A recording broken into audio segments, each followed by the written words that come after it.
Hi everyone. So ரொம்ப முக்கியமான வீடியோவில் தான் இருக்கும். கொஞ்சம் எக்கோவாக இருக்கும்னு நான் நினைக்கிறேன். ஏன்னா அந்த மாதிரி ஸோ என்னன்னா இப்போ வந்து மாணவர்கள் வந்து கால் பண்ணுறாங்க, எல்லா விஷயமும் பண்ணுறீங்க, ஓகே தெளிவாக இருக்கீங்களா அப்படின்னு செக் பண்ணும்போது யாருக்குமே இன்னும் கவுன்சிலிங் அவேர்னஸ் வரலங்கிறது ரொம்ப ரொம்ப பிரச்சனையாக இருக்குது இந்த இடத்துல. சரி விடுங்க. இப்போ ஒரு ரெண்டு விஷயத்தை பற்றி பேச வந்திருக்கிறோம். அதில் ரொம்ப முக்கியமான விஷயம் வந்து பார்த்தீங்கன்னா அடுத்தது கவுன்சிலிங் ப்ராசஸில் என்ன நிறைய பேர் சொல்லிட்டாங்க.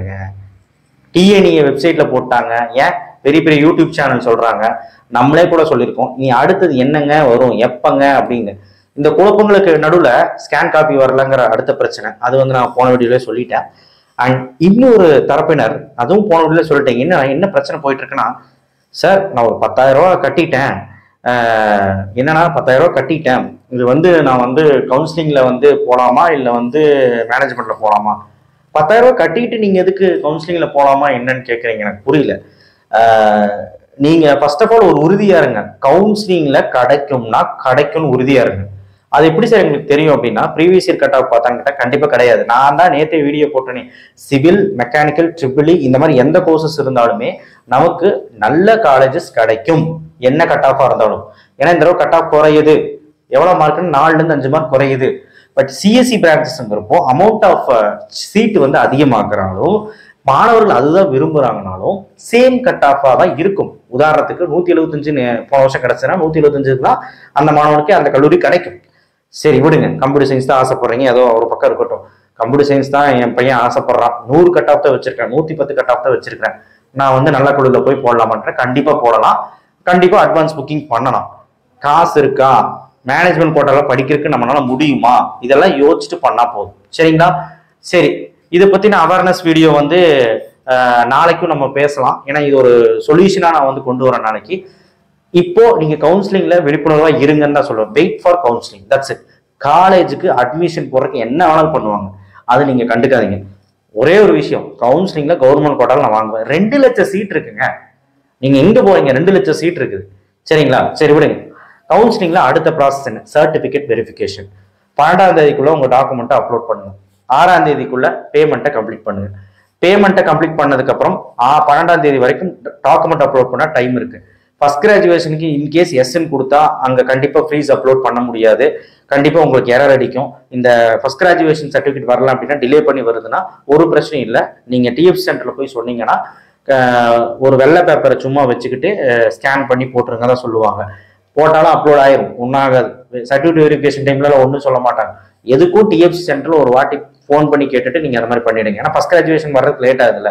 போஸ்ட் மெட்ரிக் ஸ்காலர்ஷிப்புக்கு இன்கம் சர்டிஃபிகேட் கண்டிப்பா தேவை, அதை ரெடி பண்ணி போட்டுக்கலாம், ஸ்காலர்ஷிப் கிடைக்காது. மீதி எல்லாமே சர்டிஃபிகேட் மேண்டரி, 10th, 11th, 12th எல்லாமே நீங்க கொடுத்துருவீங்க. ஸோ கண்டிப்பா அவங்க பாக்குறது 10th, 12th மார்க் ஷீட்டு, டிசிங் கூட இல்லை, கான்டாக்ட் சர்டிஃபிகேட் கூட இல்லை.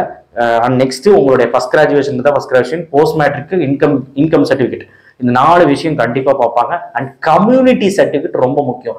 இந்த கம்யூனிட்டி சர்டிஃபிகேட் மட்டும் நீங்க வந்து எரர் அடிக்காம நல்ல ஃபார்மேட்ல நல்லா ஸ்கேன் பண்ணுவாங்க. கம்யூனிட்டி சர்டிஃபிகேட் ரொம்ப முக்கியங்க. இதுதான், வேற எதுவும் அவங்க எலிஜிபிள் ஃபார் கவுன்சிலிங்க்கு வேற எதுவுமே அவங்க எதிர்பார்க்கறது கிடையாது. சர்டிஃபிகேட் வெரிஃபிகேஷன் டைம்ல இதுதான் பார்ப்பாங்க. இந்த வெரிஃபிகேஷன் எப்போ முடியும் அப்படின்னு கேட்டீங்கன்னா அவங்களே சொல்லிட்டாங்க, 13ஆம் தேதியிலிருந்து 30ஆம் தேதி வரைக்கும் வெரிஃபிகேஷன் இருக்கும். 13ஆம் தேதி உங்களுக்கு ரேண்டம் நம்பர் ரிலீஸ் ஆகும்.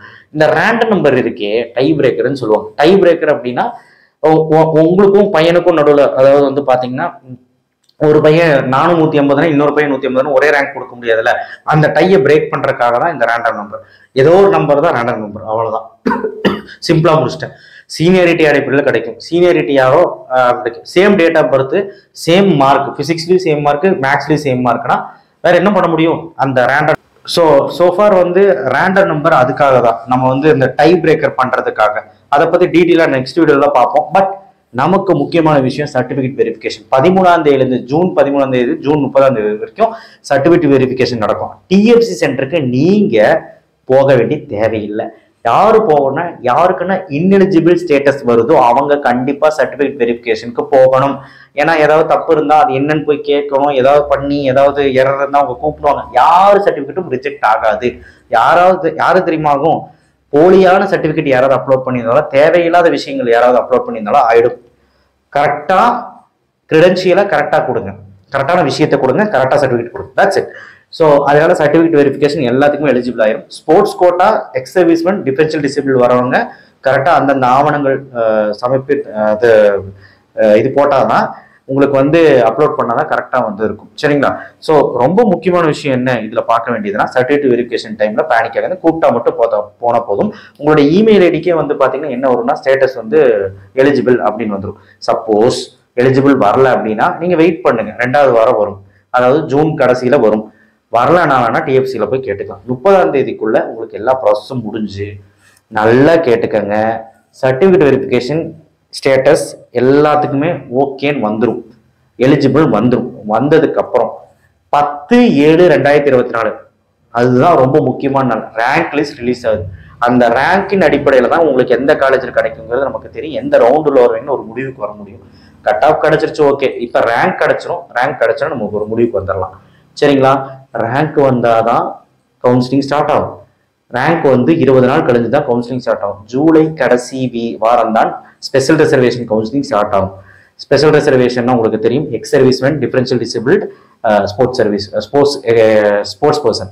அடுத்தது ஆகஸ்ட் 1st வீக் தான் ரவுண்ட் 1 கவுன்சிலிங் ஸ்டார்ட் ஆகும். எல்லா கவுன்சிலிங்கும் 13 நாள் நடக்கும்.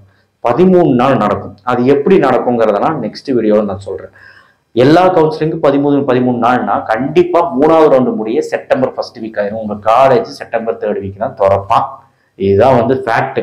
ஸோ நல்லா கேட்டுக்கோங்க. இதுல ரொம்ப முக்கியமான விஷயம், ஒரு ரவுண்டுக்கும் 5 நாள் டைம் தருவான்.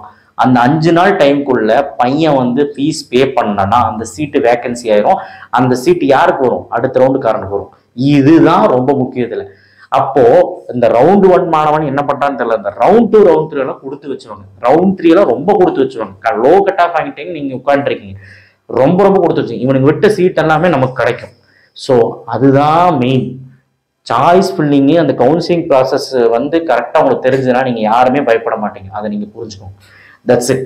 ஸோ நெக்ஸ்ட் என்ன நடக்கும்? சர்டிஃபிகேட் வெரிஃபிகேஷன் தான் நமக்கு முக்கியம். அதுதான் இந்த வீடியோ டீட்டெயிலாக பார்த்தோம்.